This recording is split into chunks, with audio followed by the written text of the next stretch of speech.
Cartago de lenga este. Urbe latiricium evenit marmoriam reliquit. Vini, vini, vec.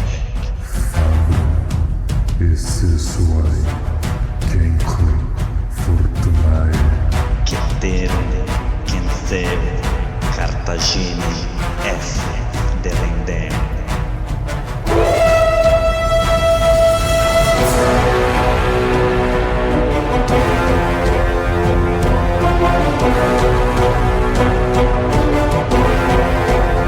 Alô amigos, alô galera, estamos de volta para o 136º episódio do podcast Uma Nua e Crua. Quem vos fala é Bruno Prandi e no backstage ele, o escarnecedor Douglas de Brito. Eu sou o Douglas, você não é o Douglas. E pro nosso mural de recados... Mural de recados. Uma nua e crua.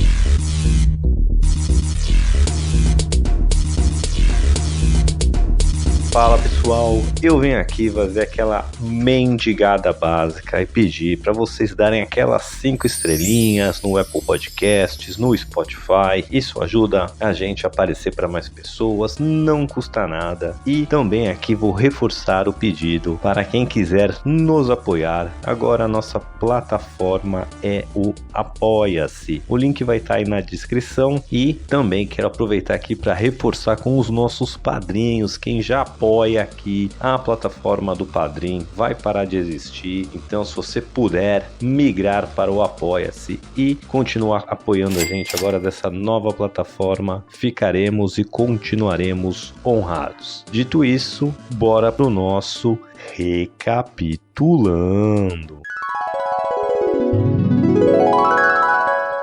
No último episódio vimos mais da família imperial. Com a morte de Agripa, Júlia, sua esposa e filha de Augusto, fica então disponível no mercado. E Augusto decide casar então com Tibério, seu enteado, que é forçado a se divorciar da sua esposa amada, Vipsânia, que também estava grávida. E apesar da boa intenção dinástica do Augusto, esse rearranjo aí de casamentos acaba gerando mais frustração e ressentimento do que frutos políticos. Mas esse foi o assunto do último episódio, bora pro episódio de hoje. Novo registrati a Roma nua e crua.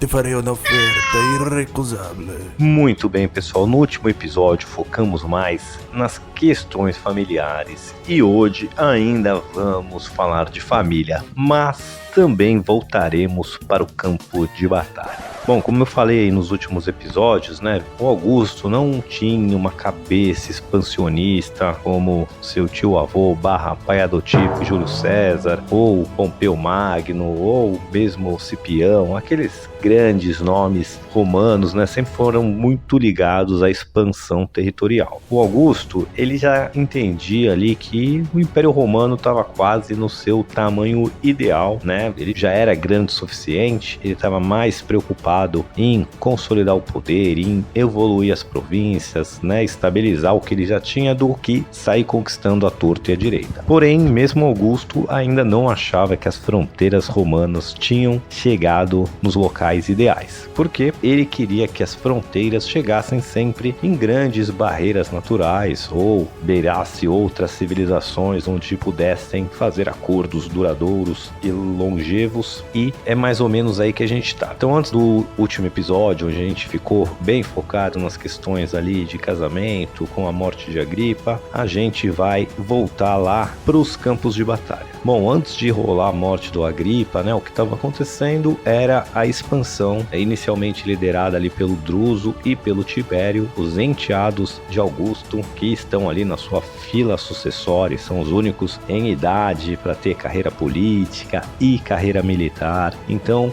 que era o nosso querido Tibério, ele estava na Panônia, voltou para ser cônsul, tinha ido lá o Agripa ficar no seu lugar, aí o Agripa morre, ele casa com a mulher da Agripa e reassume o comando ali na Panônia e volta a expandir as fronteiras por ali. Que viagem é essa, velho? Como eu já disse, a campanha da Panônia ela vinha se arrastando por aquela região conter muitas tribos que valorizavam muito a sua liberdade e não aceitavam estar sob o jugo de ninguém. E quando eu falo ninguém, é ninguém mesmo. Eles não conseguiam nem se aliar para fazer uma frente comum aos romanos. Então, apesar das dificuldades ali na Panônia, foi um rolo compressor romano numa velocidade lenta, encontrando dificuldades, mas o resultado final ali nunca teve em questão, onde as tribos nunca faziam uma frente ampla contra os romanos, se aliavam para tentar parar ali a máquina de guerra romana. Mas para as fronteiras romanas chegarem onde o Augusto queria,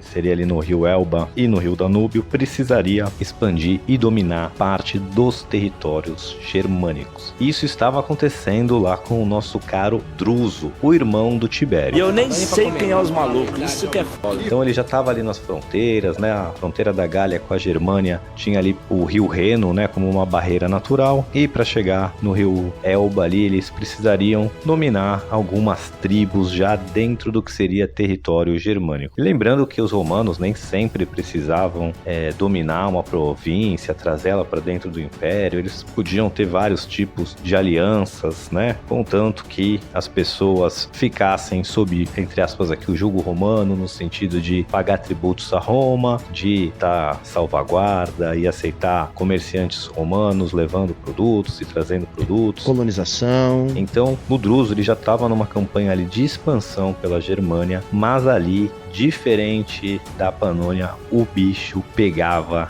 de fato. Primeiro que essas tribos eram imensamente ferozes, né? E eles eram muito mais altos que os romanos, muito mais corpulentos e fortes no geral, e também viviam basicamente de fazer saques, de tomar território dos outros lugares. Então eles eram tribos ferozes e, assim como os romanos, eles nunca se davam por vencidos, né? A gente já viu aqui que muitas campanhas onde Roma acabou expandindo, eles começam perdendo feio, mas vão perdendo até de repente estar ganhando, porque numa guerra de atrito com Roma, eles sempre mandavam mais homens, eles nunca se davam por vencidos e nunca tentavam a via diplomática. Vide aí, por exemplo, a Segunda Guerra Púnica, onde Aníbal foi passando o rolo compressor, vencendo o exército romano atrás de exército romano, e eles nunca tentavam negociar uma paz política, uma solução diplomática. Era sempre levanta mais um exército e manda, aí até acabar vencendo no cansaço. Mais ou menos isso que os germânicos também faziam. Primeiro, eles não tentavam, né, fazer guerras campais com os romanos. Quando eles tentavam, geralmente eles perdiam, porque a disciplina, o equipamento romano, as táticas eram sempre superiores. Então, eles usavam, né, os germânicos eu digo, a vantagem do terreno. Eles tentavam fazer emboscadas, tentavam fazer pequenas escaramuças e eventualmente grandes batalhas. Mas mesmo quando haviam grandes batalhas e os romanos ganhavam, isso não necessariamente significava que os germânicos iam fazer um acordo. Eles perdiam, se retiravam do campo de batalha e depois voltavam para o próximo round ou para a próxima temporada. Bom, essas campanhas aí do Druso na Germânia rolaram aí pelo ano mais ou menos de 11 a 9 antes de Cristo. Então ele ficou 2 anos ali fazendo invasões constantes. Ele chega a batalhar até o rio Elba ali, consegue chegar com as tropas romanas até o rio Elba, porém ele não tinha capacidade de se manter ali. Então quando chegava ali primavera-verão, eles invadiam a Germânia, iam dominando territórios, vencendo tribos, estabelecendo alianças ou supostas alianças, né? Mas quando chegava perto do inverno ali, eles não sei se não tinham coragem ou não se sentiam confortáveis o suficiente para passar o inverno ali na Germânia, né? Se eles fossem traídos, ficassem sem suprimentos, né? Acomodações, que também lá era muito menos urbanizado e tinha uma cadeia logística muito mais precária. Então, apesar deles conseguirem ir vencendo batalhas e levar soldados romanos até ali o rio Elba, essas vitórias não eram consolidadas o suficiente para Roma realmente se estabelecer naquele território. Então eles iam lá, enfrentavam algumas batalhas, algumas escaramuças, mandavam um recado, né? Conseguiam costurar alguns acordos, mas chegava o inverno, eles se pinicavam dali, voltavam para Gália, onde a certeza de comida, suprimentos e proteção sucessão era muito mais garantida do que ali na Germânia. Mamma mia! É Bruno! No podcast Roma Nua e Crua. Bom, apesar do Druso não ter trazido a Germânia ali para a esfera de influência romana como um todo, como eu disse, essas incursões aí no território germânico surtiam um efeito, né? E várias tribos ali se aliavam a Roma. A Germânia não era um povo unificado, né? Eles tinham uma etnia, uma língua comum ali, mas era subdividido em centenas de tribos, e essas tribos também estavam sempre em guerras umas com as outras. Então aquela velha estratégia romana de dividir e conquistar também foi usada ali, mas com menos efeito do que em outros locais, onde, como os povos já eram divididos, eles já estavam acostumados a viver se matando, ele não conseguia muito desfazer alianças e trazer novas alianças, mas algumas alianças sim eram feitas. Veremos aí com o tempo também que eram aquelas alianças peronomútil, porque uma dessas supostas tribos aliadas ali, que vai mandar nobres para Roma, para ser criado como nobre romano, né? Esse era parte do plano ali de assimilar a Germânia pelos romanos, era levar, né, essas tribos que foram conquistadas, vencidas no campo de batalha. Os romanos pegavam então os herdeiros dessas tribos, né, os jovens príncipes, levavam para educar em Roma. Então a pessoa recebia uma educação toda em latim, conhecia o mundo romano, e a ideia dos romanos era que com o tempo, né, eles voltassem para assumir posições ali de liderança nas suas tribos e já tivesse ali completamente romanizado e fosse trazendo essas províncias e romanizando essas províncias aos poucos. Napoleão, que entendia disso, e vocês, se tiverem curiosidade, vocês leiam que ele deixou escrita essa frase: quando eu conquisto um país, o primeiro cuidado que eu tenho é ensinar francês aos meninos das escolas, porque depois que eles estiverem falando francês, eles não se rebelam mais contra nós. Porém, vamos ver que uma das maiores derrotas aí de Roma e do Império Romano vai ser contra os germânicos na floresta de Teutoburgo, justamente, como eu falei, vindo de um príncipe que vai acabar atraindo os romanos e vai tentar unificar a Germânia, tendo uma única liderança, mas veremos isso mais pra frente. Por enquanto, o nosso Druso tá lá, conseguindo estabelecer as alianças,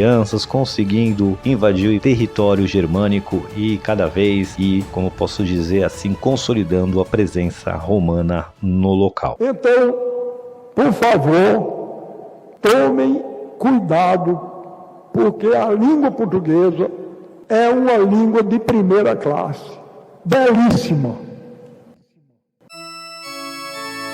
Facciamo os nomes ingresso em Bruno Prandi Podcast Roma Nua e Crua.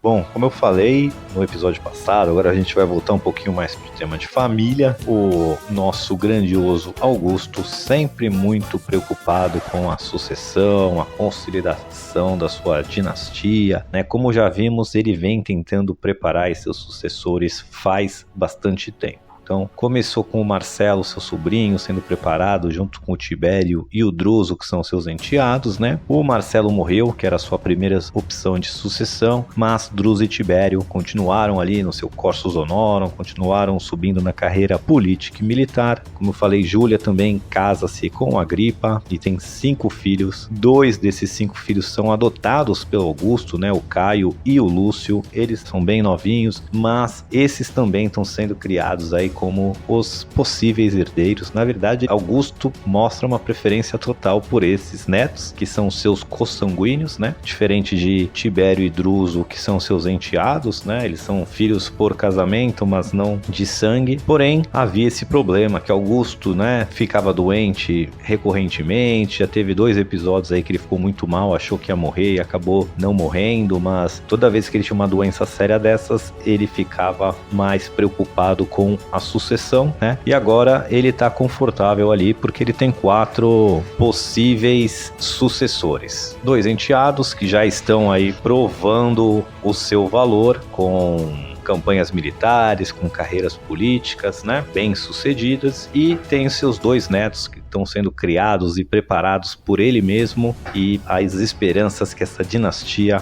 chegue longe. Quem é este podcaster? É o Bruno! Prandi! Bruno Prandi. Continuando aí nessa ascensão do Tibério e do Druso, que são os dois mais velhos possíveis sucessores ali, que já estão realmente rendendo frutos políticos e militares para Augusto, em 10 a.C., os dois irmãos vão ser eleitos cônsules romanos, e assim vão consolidando dentro de Roma a sua própria imagem, a sua própria carreira, vão tendo feitos deles mesmos para mostrar, não estão lá agora só por causa do relacionamento deles com Augusto, e sim porque eles têm feitos políticos e militares e estão crescendo aos olhos do público como grandes líderes. Paz entre nós, guerra aos nossos senhores. Mas, como os deuses sempre gostam de pregar peças nos mortais, Druso vai falecer, ir a óbito em 9 a.C. Ele vai se ferir ali durante uma queda de cavalo, né? Provavelmente ele teve alguma escoriação que acaba por infeccionar e vai se espalhando, ou de repente perfurou um pulmão, sei lá. O que a gente sabe é que ele caiu do cavalo, ficou mal com isso, foi piorando e vai morrer, né? Vai chegar a óbito. Mas antes de morrer, lembrando que os irmãos ali, né? Um tá na Germânia, o outro tá na Panônia. O Tibério é avisado de que o Druso caiu do cavalo, de que ele tá basicamente ali no seu leito de morte. E Tibério sai lá da Panônia com um único guia gaulês ali, um escravo, e basicamente vai percorrer 300 quilômetros, colocando a sua vida em risco, né? Passando por território hostil. Lembrando que nem a Panônia, nem a Germânia eram território romano, então ele vai basicamente ali se expor por 300 quilômetros no cavalo, né? Assim, é uma viagem longa para aqueles períodos e pelos meios de transportes disponíveis na época, mas ele vai lá a milhão, consegue chegar a tempo de ver o irmão vivo, mas basicamente ali ele encontrar o irmão e se despedirem e o Druso morre. Tibério então vai escoltar o corpo de Druso de volta a Roma, né? E lá em Roma vai se juntar Augusto e a sua mãe, a Lívia, que tá em choque aí com a morte do filho, né? Num luto severo. E o Druso, né? Agora voltar um pouquinho aqui, queria falar um pouquinho da família do Druso, voltar para o tema família, porque como a gente viu, o Tibério vai ser muito problemático com a sua família, né? Ele começa uma família feliz com a Vipsânia, é obrigado a se separar, casa-se com a Júlia, ela perde o filho dele, eles nunca se amam, um reclama do outro, a Júlia era a maior piranha, atraía ele com todo mundo, e ele ficava de cornão, sem poder, né, preso nesse relacionamento aí, porque não dava pra descasar com a filha do imperador, né, e nem contar pro imperador o que a filha dele tava aprontando, então ele se viu preso nesse relacionamento infeliz. Ele não era um cara carismático por si só, né, apesar de ser aí um bom líder militar, um bom líder político, ele não era um cara muito social nem carismático. Já o Druso era o contrário, o Druso era um cara muito carismático, ele era um cara que tinha uma admiração do povo e dos seus próprios soldados, né, amavam muito ele. Ele tem 3 filhos e ele era casado com a Antônia. Quem era Antônia? Vocês se perguntam. Antônia era filha de Otávia, a irmã de Augusto, com o Marco Antônio. Então assim, o Druso era casado com alguém diretamente ligado a Augusto por sangue, né, que era Antônia, sua sobrinha. Isso quer dizer o quê? Né, que a família do Druso tem uma relação sanguínea ali com a família de Augusto por causa da esposa do Druso. E os 3 filhos que eles tiveram juntos, né, estão destinados a ter carreiras políticas, ter carreiras públicas, né, e são eles Nero, Cláudio, Tibério, que vai ficar mais conhecido como Germânico, e a gente vai ouvir dele mais pra frente. Tinha também a Júlia Livila e o Tibério Cláudio Nero, também conhecido como Calígula, mas falaremos deles mais pra frente, né? E com a morte aí do Druso em 9 a.C., sua esposa Antônia, ela vai se tornar um símbolo do que era ser uma mulher, do que era ser romana, né? Um paradigma. Enquanto a Júlia, filha de Augusto e mulher de Tibério, já é conhecida em Roma, né? Só Augusto que não sabe, mas como a maior biscate de Roma. A Antônia não, era vista como uma mulher virtuosa. Com a morte de Druso, ela se nega a ter um novo casamento. Ela vai morar lá junto com a família, com Augusto, né? E leva seus filhos para crescerem lá no Palácio Real, junto com a Lívia, junto com Augusto, junto com o Caio e o Lúcio, né? Os primos. E, como eu disse, ela não vai querer casar, não que faltassem pretendentes, tinham pretendentes de monte, mas ela prefere manter-se fiel ao seu marido, mesmo, acho que ela sobrevive mais quase 40 anos ou coisa assim, e nunca volta a se casar. Roma.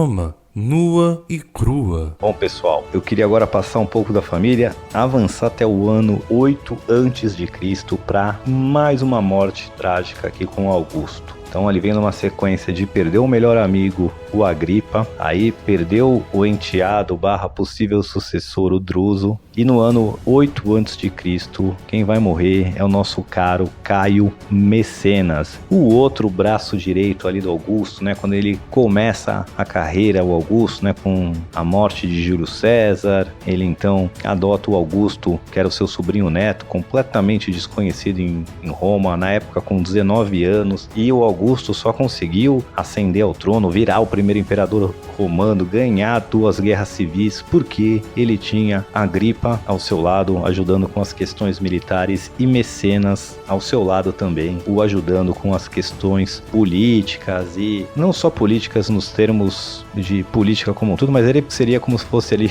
um agente de relações públicas. Ele, né, esse nome de Mecenas vai ficar famoso como o patrocinador das artes, porque ele bancava os artistas da época, os poetas da época, para escrever em latim, para escrever sobre a família imperial, para escrever sobre o Augusto. Então ele teve um papel fundamental na ascensão e na manutenção ali do Augusto no poder, né? O Augusto hoje é o imperador, ele é o Augusto reverenciado, mas quando ele saiu lá de uma cidade de insignificância na Grécia, foi o Mecenas e o Agripa que ao seu lado conseguiram conquistar tudo. E agora a gente vê meio que o Augusto sozinho no poder, né? Porque ele era um cara que se tornou o imperador romano nível máximo, e antes, né, apesar dele já estar aí com esse poder todo, ele tinha 2 amigos, né, e 2 conselheiros que lembravam dele, que estavam junto e eram amigos dele desde a época que ele era um Zé Ninguém. Então, o que eu quero dizer com isso, né? Eu imagino que tanto Agripa quanto Mecenas podiam falar verdades pro Augusto que ninguém mais podia, e podiam ter uma relação, vou dizer assim, de igualdade com o Augusto, né? Mas assim, uma relação muito mais sincera do que agora qualquer outra pessoa que fale com o Augusto ou que lide com o Augusto sempre vai ver o Augusto como imperador, aquela pessoa muito acima, né? Fazer uma analogia, né? É a gente como vê o nosso ídolo, você fica ali meio admirado com a pessoa, sei lá, você vai falar mal do seu ídolo, né? Eu sou santista aqui, tenho uma dificuldade de criticar o Neymar.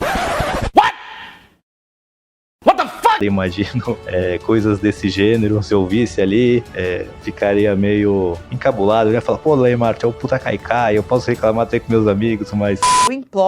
Eu imploro, parem de separar o autor da obra e parem de enaltecer Neymar. Ele ajudou no processo de um estuprador. Chega, já deu, limites.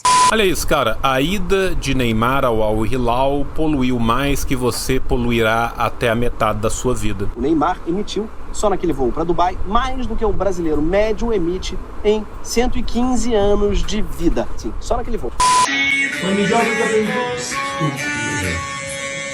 Não!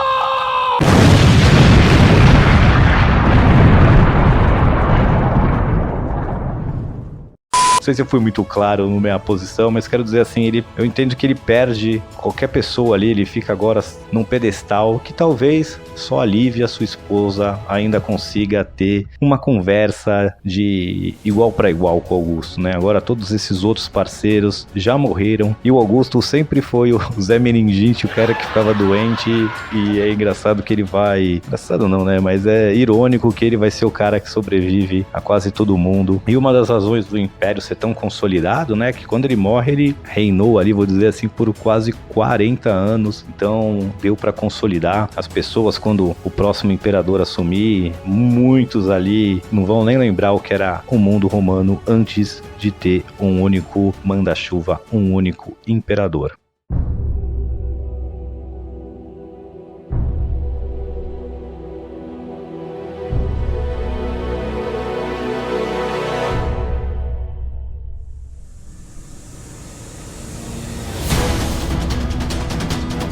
Bom, e o último ponto aqui pra gente finalizar, pessoal, é que com a morte agora, né, do Agripa, com a morte do Mecenas, com a morte do Druso, o Augusto tá mais sozinho no poder, ao ponto de não ter nenhum conselheiro que possa falar a verdade nua e crua ali pro nosso Augusto. O Druso, que era um possível herdeiro ali em idade de ter comando militar, de ter comando político, bateu as botas, sobrando agora apenas o Tibério e os dois netos, que ainda são bem novinhos, o Caio e o Lúcio. Então, em 7 a.C., o Augusto vai fazer o Senado passar poderes pró-consulares, né, para o Tibério ter mais ou menos o poder que o Augusto tem, ou seja, na província que o Tibério estiver, é ele que manda, né? O Augusto já tinha feito isso com a Agripa, tornando o Agripa, enquanto estava em vida, como um co-imperador. Agora ele está fazendo mais ou menos a mesma coisa com o Tibério, que passa a ser a segunda pessoa ali mais importante do Império Romano. Mas Tibério, safadinho, no ano 6 a.C., vai aprontar uma furiosa com o nosso querido Augusto. O quê? Você me pergunta? Bom, essa fica pro próximo episódio, porque por hoje é só. Fique com a gente e até!